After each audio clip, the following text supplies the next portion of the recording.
Formula maths की बात करते हैं जी। फॉर्मूला मैथ्स हम लेते किसके लिए हैं? वो वाले कंपाउंड्स जो हमारे पास आयनिक होते हैं ना।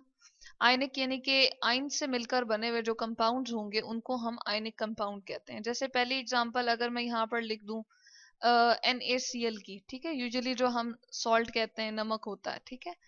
ये क्या है जी? दो आयन से मिलकर बना हुआ है। तो इसका जो हम कहते हैं, इस पूरे के पूरे एक नमक के ढेर में से जो हम पूरा हीप ले लेते हैं, उसमें एक छोटा सा ऐसा यूनिट जो उसकी कैरेक्टरिस्टिक्स यानी कि उसकी सारी की सारी खसूसियात इस ढेर से, इस हीप से मिलती जुलती होंगी, तो हम उसे कहते हैं कि ये इसका क्या है जी? फॉर्मूला यूनिट है। और इसी को डिस्क्राइब करने का, लिखने का तरीका जो होता है वो ये होता है कि हम इसका एक पॉजिटिव आइन और एक इसका नेगेटिव आइन लिख देते हैं। और फिर ये इसका क्या होता है जी? ये इसका फॉर्मूला होता है। यानी कि नमक को रिप्रेजेंट करने का, नमक का अगर फॉर्मूला हमने लिखना होगा तो हम क्या लिखते हैं जी? NaCl। और ये क्या है? एक आयनिक कंपाउंड है। तो हम कहते हैं ये जो छोटा वाला क्रिस्टल, ये छोटा वाला जो यूनिट होता है उसको फॉर्मूला यूनिट कहते हैं। और उसकी डिस्क्रिप्शन के लिए हम क्या लिखते हैं? NaCl। अब मैंने आयन की बात की है। कुछ एटम्स के पास ये एबिलिटी होती है, कुछ एलिमेंट्स इस तरह के होते हैं कि वो अपने आखिरी वाले शेल में से इलेक्ट्रॉन को निकाल देते हैं और क्या हो जाते हैं जी? पॉजिटिव आयन में कन्वर्ट हो जाते हैं। तो ये ज्यादातर एबिलिटी जो होती है वो मेटल्स में होती है। और जो आपके प्रोडिक्ट टेबल में एक ऐसा टेबल जिसके अंदर एलिमेंट्स को हमने अरेंज करके रखा हुआ है, उन सब में मेटल्स जो होती हैं वो लेफ्ट साइड पर होती हैं। तो उनके पास एबिलिटी क्या होती है कि वो इलेक्ट्रॉन को अपने आखिरी शेल में से निकाल देती हैं और पॉजिटिव आयन में तब्दील हो जाती हैं, ठीक है। तो हम कहते हैं कि पॉजिटिव आयन बन गया है। और कुछ हमारे पास ऐसे एलिमेंट होते हैं जो इलेक्ट्रॉन को गेन करके नेगेटिव आयन में तब्दील हो जाती हैं, जैसे क्लोरीन, ठीक है। और इसी तरह से नॉन मेटल्स जो आपकी प्रोडक्ट टेबल में राइट साइड पे जो ज्यादातर लिखी हुई होती हैं, वो उनमें एबिलिटी ये होती है कि वो इलेक्ट्रॉन को खींच लेती हैं अपनी तरफ, गेन कर लेते हैं, उनमें ज्यादा एबिलिटी होती है ये खींचने की। और उसको हम कहते हैं कि इनके पास जो एबिलिटी है वो इलेक्ट्रोनेगेटिविटी है, यानी कि इलेक्ट्रॉन गेन करके नेगेटिव हो जाती हैं। तो इस तरह के जो कंपाउंड्स बनते हैं, एक पॉजिटिव आयन और नेगेटिव आयन के दरमियान जो, इन दोनों के दरमियान अट्रैक्शन होगी ऑपोजिट चार्ज की वजह से, और इसके नतीजे में जो हमारे पास कंपाउंड बन जाएगा उसको जी हम आयनिक कंपाउंड कहते हैं। अब इसका अगर हम लोगों ने क्या निकालना हो, मैस निकालना हो, तो हम क्या लिखते हैं जी? हम कहते हैं फॉर्मूला मैस।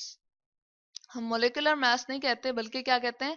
Formula mass. यानी कि फॉर्मूला यूनिट से है फॉर्मूला मैस, यानी कि एक छोटा यूनिट जो हमने इस पूरे के पूरे नमक का निकाला था और उसकी सारी की सारी कैरेक्टरिस्टिक्स जो थी या खसूसियात जो थी वो उस पूरे नमक के ढेर से मिलती जुलती थी, तो हम उसको कहते हैं फॉर्मूला यूनिट। और उसका जो मैस निकलेगा उसको हम कहते हैं फॉर्मूला मैस। चलें, अब ये किसका सम होता है जी? इसको हम कहते हैं सम ऑफ ऑल द, चले हम यहाँ लिख देते हैं, सम ऑफ ऑल द एटम्स। यहाँ पर लिख देते हैं एटम्स जो आपके पास बीच में इन्वॉल्व होते हैं, जैसे सोडियम और chlorine, atoms in formula unit. यानी कि फॉर्मूला यूनिट के अंदर जो जो आपने एटम्स लिखे हैं उनका हम क्या निकाल लेंगे? एटॉमिक मास निकाल लेंगे और उसको हम क्या कर लेंगे जी? सबको ऐड कर लेंगे। तो यहाँ पर हमने लिख दिया फॉर्मूला यूनिट।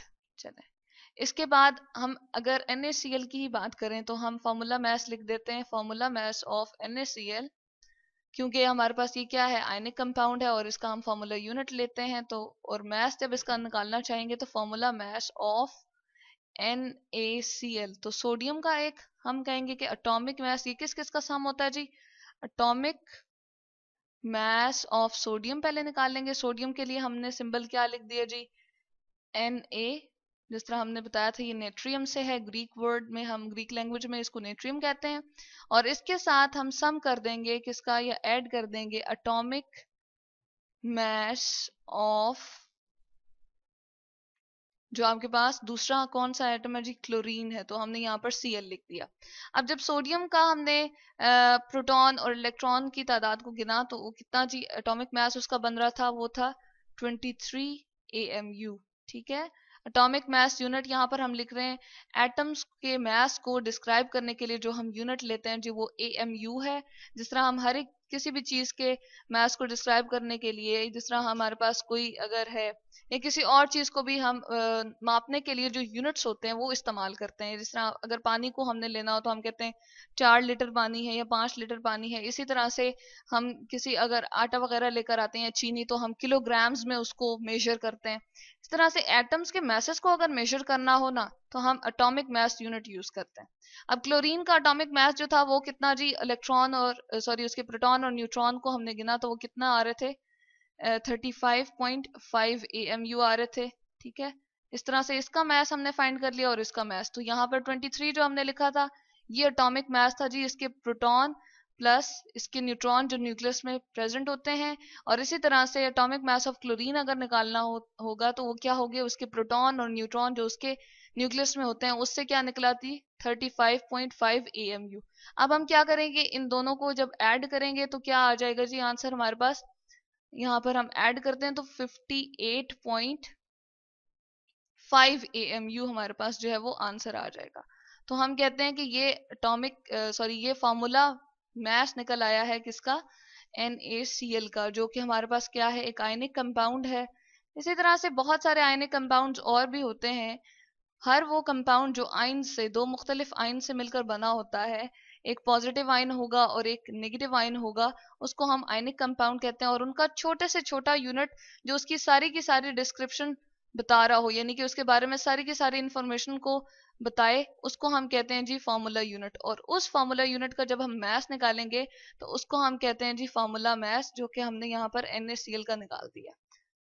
तो यहाँ से हमें पता चल गया कि आयनिक कंपाउंड्स के हम मैसेज को किस में मेजर करते हैं जी, फार्मूला मैसेज में मेजर करते हैं। और ये नाम हम उसको फार्मूला मैसेज देते हैं, फार्मूला मैस होता है उसका, और इस तरह से हम उसके